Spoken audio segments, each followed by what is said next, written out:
कैसे हो दोस्तों आप? क्या आपको मेहनत करने के बाद भी सफलता नहीं मिलाती? तो इस वीडियो को सुनो। सुनने से पहले चैनल को सब्सक्राइब कर लीजिए। चलिए दोस्तों, वीडियो की शुरू करते हैं। दोस्तों, आज हम आप सभी के लिए श्री कृष्ण के द्वारा बताए गए ऐसी बातें बताएंगे जिसे सुनकर आपके रगों में खून नहीं बल्कि सफलता पाने के लिए जुनून दौड़ने लगेंगे, जिससे आपके अपने मंजिल तक पहुंचने में ज्यादा दूरी तय नहीं करना होगा, बल्कि अपने मेहनत के दम पर कम समय में एक बहुत ही बड़ी मुकाम को हासिल कर सकते हैं। तो आइए जानते हैं श्री कृष्ण की उन बातों को जिससे हमारे अंदर में एक सफलता के प्रति उम्मीद की किरण को हमेशा जगाए रखेगा और हमारे जीवन में एक नई जिंदगी की शुरुआत करेंगे। श्री कृष्ण कहते हैं, अतीत का घाव एक गहरे घाव जैसा ही होता है। ठीक तो हो जाएगा, पर निशान जरूर रह जाता है।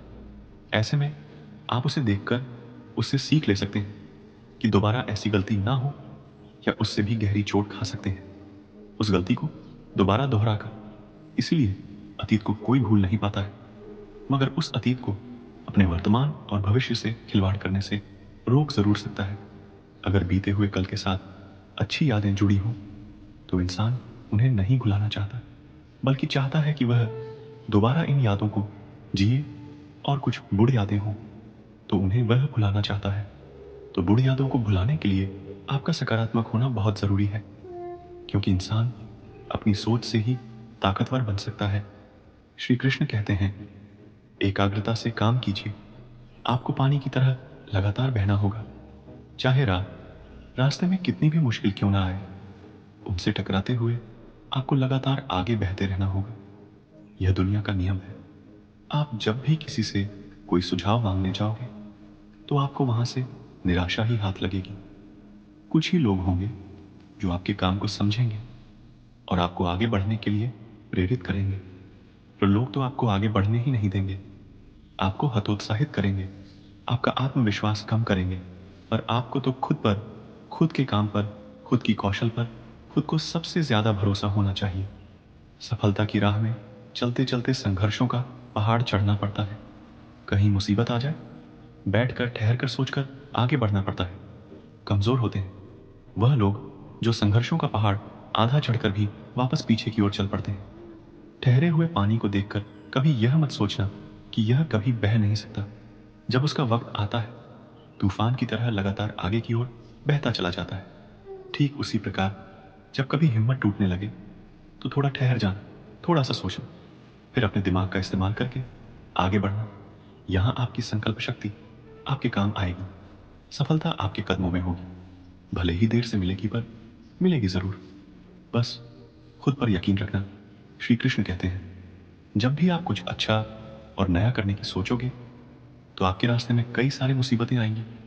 खराब से खराब परिस्थिति आपके साथ सामने आती जाएगी, जो आपके आत्मविश्वास के स्तर को गिराएगी।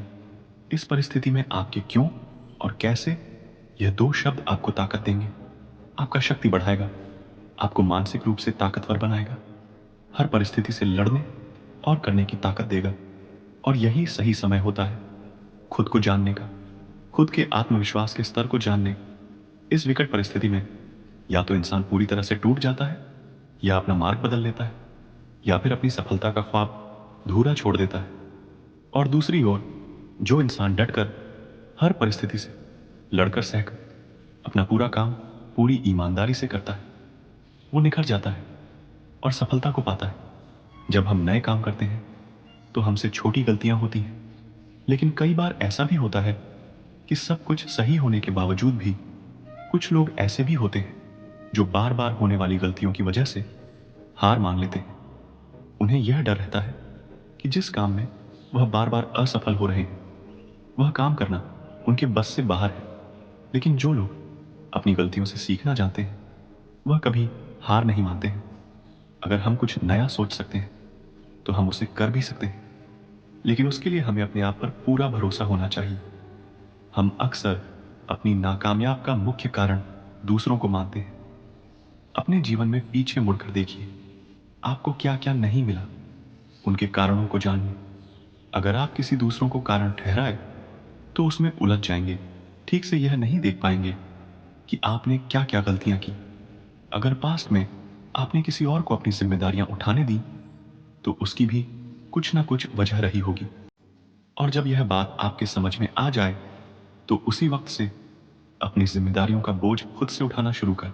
आप जो कर रहे हैं उसकी जिम्मेदारी अगर आप खुद नहीं लेंगे तो परिणाम कभी भी आपके मन मुताबिक नहीं होगा और आप हमेशा असंतुष्ट रहेंगे। आप जो जिंदगी जी रहे हैं, जैसा जी रहे हैं, वह आपके द्वारा बनाई गई है। इसे बुरा या बेहतर बनाना 100% आपके हाथ में है। यदि आपको दूसरों की अपेक्षा देर से सफलता मिलती है तो उदास मत होना, मेहनत जारी रखना। जिस दिन आपको सफलता मिलेगी उस दिन इतना ज्यादा और इतने लंबे समय के लिए मिलेगी कि आपकी आगे आने वाली पीढ़ी के लिए भी कम नहीं पड़ेगा और दुनिया आपकी मेहनत को याद रखेगी। अक्सर जो चीज़ जल्दी मिल जाती है उतनी ही जल्दी चली भी जाती है, इसलिए थोड़ा धैर्य रखें और मेहनत करते रहें। एक समय की बात है, एक गांव में एक जवान लड़का रहता था और वह अपने आलसपन और कामचोरी के लिए मशहूर था। सभी गांववासी उसे आलसी कहकर पुकारते थे क्योंकि वह पूरे दिन एक पेड़ के नीचे पड़ा रहता और लेटते लेटते वह अपने फ्यूचर के बारे में सोचता और अच्छे अच्छे सपने देखता। उसके दिन ऐसे ही आलस में गुजर रहे थे। लेकिन एक दिन उस गांव में एक साधु आए जो कि अगले 3 दिनों तक उसी गांव में ठहरने वाले थे। वो दिन भर लोगों से चंदा करते और लोगों को उपदेश देते और रात में गांव के बाहर बने मंदिर में आराम करते। वह साधु जब भी दान लाने जाते और रात को वापस आते तो वह साधु हर बार उस जवान लड़के को उसी पेड़ के नीचे लेटा हुआ पाते। साधु 2 दिनों तक यह सब देखते रहे। वो साधु समझ गए कि ये लड़का मानसिक आलस का गुलाम है। तीसरे दिन जब वो वापस लौट रहे थे तो उस लड़के के पास गए जो अभी भी उस पेड़ के नीचे लेटा हुआ था। साधु ने लड़के से कहा, बेटे मेरे पास तुम्हारे लिए एक काम है। मैं चाहता हूं कि तुम उस पहाड़ी के चोटी तक जाओ और वहां से मेरे लिए एक पंख लेकर आओ। लड़के ने लेटे लेटे ही अपना सर पहाड़ी की तरफ किया और अपनी नजर उस पहाड़ की चोटी की तरफ ले गया और उसने साधु की तरफ देखा और उपहास लेते हुए कहा, यह असंभव है। मैं उस पहाड़ी के ऊपर तक नहीं जा सकता। मैं बहुत आलसी हूं। साधु ने मुस्कुराते हुए कहा, अरे मुझे जिस पंख की तलाश है वह इस पहाड़ी के शिखर पर नहीं मिलेगा। वह तो उस पहाड़ी के दूसरी तरफ एक गांव के अंदर मिलेगा जिसके लिए इस पहाड़ी के शिखर तक चढ़कर फिर नीचे उतरना होगा। लेकिन वह कोई साधारण पंख नहीं है। वह एक ऐसा पंख है जिसे तुमने कभी नहीं देखा होगा। वह पंख बहुत सुंदर पंख है जो रोशनी बिखरती है। साधु की इन बातों से उस लड़के के अंदर उत्साह बढ़ गए। उसने आज से पहले ऐसे पंख के बारे में कभी नहीं सुना था और ऐसे रोमांचक सफर के बारे में सुनकर वह अंदर ही अंदर उत्साहित हो गया। इसीलिए उसने साधु की चुनौती को कबूल किया और वह पहाड़ी की तरफ चल पड़ा। लेकिन चढ़ाई बहुत लंबी और मुश्किल थी। जल्दी ही लड़के का शरीर थकने लगा, सांसें फूलने लगी और शरीर से पसीना बहने लगा। लेकिन फिर भी उसने चलना जारी रखा। वह जैसे जैसे ऊपर चढ़ता गया उसे खुशी महसूस होने लगी जिसे उसने आज से पहले कभी महसूस नहीं किया था। आखिरकार जब वह कड़ी मेहनत और लंबी कोशिशों के बाद पहाड़ी के शिखर पर पहुंचा तो वह पूरी तरीके से थक चुका था, लेकिन वह बहुत खुश था। उसे अंदर से आत्मसंतुष्टि का एहसास हो रहा था। उसके चेहरे पर योद्धाओं जैसी मुस्कान थी, जैसे उसने कोई युद्ध जीत लिया हो। फिर उसने पहाड़ी के शिखर से नीचे देखा। उसके सामने एक बहुत ही मनमोहक नजारा था, लेकिन असली चुनौती आगे थी क्योंकि उसे फिर उस पहाड़ी से नीचे भी उतरना था और उस गुफा को भी ढूंढना था जिसमें पंख मिलने की बात कही गई थी। नीचे उतरना बहुत ही ज्यादा मुश्किल व खतरनाक था क्योंकि ढलान बहुत ही गहरी थी और चढ़ाई के समय लड़का बहुत ही बार लड़घर आया और गिरा भी था, तो डर भी उसके अंदर था। लेकिन साधु को वह पंख लाके देने के वादे की वजह से वह लगातार आगे बढ़ता रहा। काफी खोज और कड़ी मेहनत के बाद जब वह अंत में गुफा तक पहुंचा तो उसने देखा कि पंख वहीं पड़ा हुआ था जो कि ऊपर एक बड़ी सुराख से आने वाली रोशनी की वजह से चमक रहा था। फिर उसने उस पंख को उठाया और उसकी सुंदरता को देखता ही रह गया। वह काफी देर तक पंख को ही घूरता रहा, लेकिन फिर अचानक उसे याद आया कि मुझे तो वापस भी जाना है। उसने खुद की तरफ देखा वह पूरी तरह से थक चुका था। वह चिंता में पड़ गया कि वह पहाड़ कैसे चढ़ेगा और वह साधु तक पंख कैसे पहुंचाएगा। एक पल के लिए वह हार मानने के बारे में सोचा, लेकिन उसे वह खुशी और गर्व की भावना याद आ गई जो उसने पहाड़ी के शिखर पर पहुंचकर महसूस किया था। उसे एहसास हुआ कि उसके अंदर इस सफर को दोबारा पूरा करने की ताकत और मजबूती है। वो दोबारा पहाड़ी पर चढ़ने लगा। उसके मांसपेशियों में दर्द हो रहा था, कमजोरी के की वजह से पैर कांप रहे थे, सांस फूल रहे थे। वो कई बार लड़खड़ाकर गिर भी पड़ा, लेकिन उसने हार नहीं मानी। वो खुद को आगे बढ़ाने के लिए लगातार उत्साहित करता रहा। अथक मेहनत और घंटों की कड़ी कोशिशों के बाद जब वह साधु के पास पहुंचा और उनके हाथों में वह पंख रखा, तो उसकी खुशी का ठिकाना ना रहा। उसे महसूस हुआ कि उसने आज अपने आलस पर काबू पा लिया है और कुछ बढ़िया करके दिखाया है।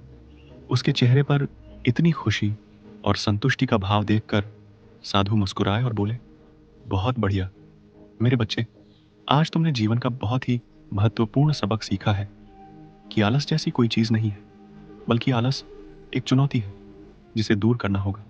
यह एक बाधा है जिसे पार करना होगा, और आलस को खत्म करने के लिए तुम्हें अपना पहला कदम उठाना ही होगा, अपने मकसद की तरफ चलना ही होगा, और तब तक चलते रहना पड़ेगा जब तक कि आप अपने लक्ष्य को हासिल नहीं कर लेते। लड़के ने साधु के शब्दों की गहराई और उनके मकसद को समझते हुए हाँ मैं अपना सर हिलाया।